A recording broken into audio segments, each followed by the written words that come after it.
Selamat pagi adik-adik sekalian. Baik, Bu. Apa kabarnya hari ini? Baik. Anak-adik sekalian pada makan nggak tadi pagi? Enggak. Ada yang nggak hadir hari ini? Hadir semua, Bu. Adik-adik sekalian, sebelum kita memulai pelajaran kita hari ini, ada baiknya kita memulai dengan doa. Mari kita berdoa sesuai dengan kepercayaan kita masing-masing. Doa dimulai. Doa selesai. Kalian tahu materi hari ini apa? Struktur dan fungsi organ pernapasan. Nah benar, jadi materi kita hari ini yaitu struktur dan fungsi organ pernapasan.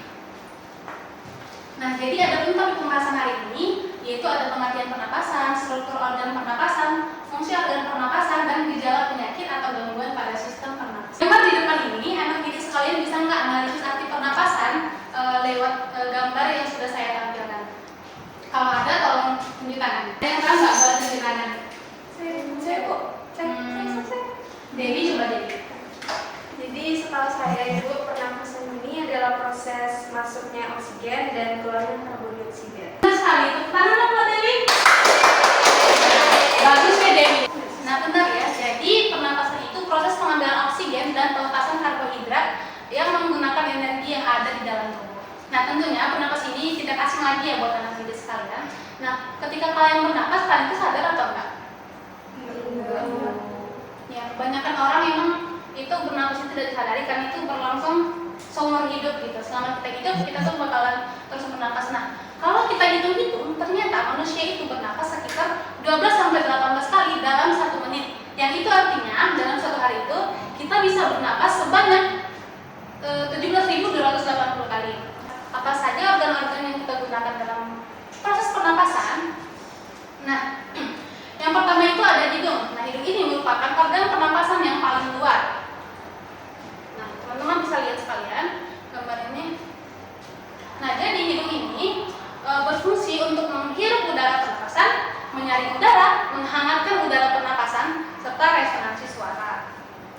Nah, di dalam hidung kita ini terdapat bulu-bulu kecil yang dimana itu tuh berfungsi untuk menyaring debu-debu yang ketika kita menghirup itu masuk ke hidung. Nah jadi terdapat bulu-bulu kecil yang berfungsi untuk menyaring debu tersebut.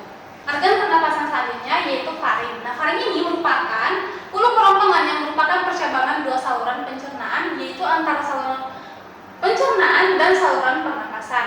Nah selanjutnya yaitu laring. Nah, laring ini merupakan organ yang melindungi trakea yang terlibat dalam produksi suara.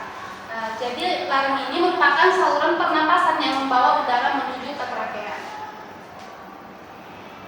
Nah, dalam laring ini terdapat tulang rawan troid. Namun, tulang rawan troid ini hanya terdapat pada laki-laki. Itulah kenapa laki-laki itu memiliki jakun. Trakea merupakan tabung memanjang yang memiliki diameter sekitar 20-25 mm dan panjang sekitar 10-16 cm. Di dalam trakea terdapat silia yang berfungsi untuk menyaring benda. Struktur selanjutnya itu terdapat bronkus. Nah, bronkus ini merupakan perjabanan trakea yang bersambung ke bagian kiri dan kanan paru-paru. Nah, bronkus ini berfungsi sebagai penyaring udara yang sifatnya sebagai penyaring sekunder. Penyaring sekunder itu apa ya, Bu? Baiklah, pertanyaannya bagus sekali ya Stella ya. Nah jadi bronkus ini katanya itu kan berfungsi sebagai penyaring sekunder. Nah jadi kan ibu tuh tadi udah jelasin nih kalau dalam hidung itu terdapat bulu-bulu kecil. Nah ketika bernapas di situ tuh sudah terjadi yang namanya penyaringan. Nah itulah yang disebut penyaringan yang pertama kali. Ketika proses pernapasan terjadi penyaringan sekunder yang dilakukan oleh bronkus. Nah jadi teman-teman bisa lihat yang warna hijau ini itu merupakan jajet yang masuk ke dalam tubuh kita ketika kita bernapas. Baik, setelah apa yang ibu jelaskan tadi sudah dapat dipahami? Bisa dulu. Terima kasih. Kita lanjut ya. Organ selanjutnya yaitu paru-paru. Paru-paru merupakan organ yang dibungkus oleh satu rangkap dua yang disebut pleura. Nah, paru-paru ini pleura ini berfungsi untuk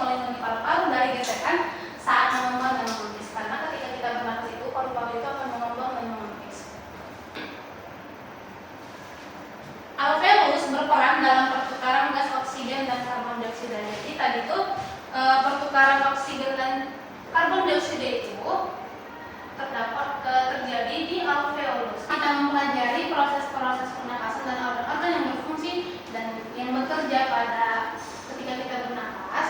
Nah, kita masuk ke penyakit atau gangguan pada sistem pernapasan. Nah, jadi penyebab gangguan pada pernapasan ini apabila organ-organ tadi yang bekerja pada proses pernapasan itu mengalami kelainan. Nah, adapun contoh penyakit dari gangguan pernapasan ini asma.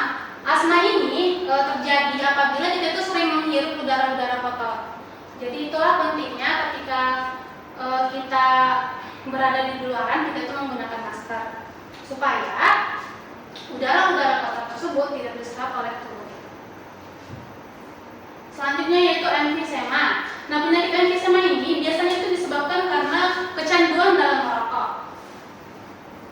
Selanjutnya yaitu bronkitis. Bronkitis juga ini penyakit yang disebabkan karena sering menghirup udara kotor dan juga akibat kebiasaan merokok. Begitu dengan kanker yang akan mengakibatkan kerusakan pada paru. Nah, jadi supaya anak didik sekalian itu mengulangi pembelajaran yang telah ibu berikan tadi, jadi ibu minta anak didik sekalian itu ngerjain resum dari materi yang telah disampaikan. Anak didik sekalian, karena tadi kita dimulainya dengan doa, maka kita juga mengakhirinya dengan doa.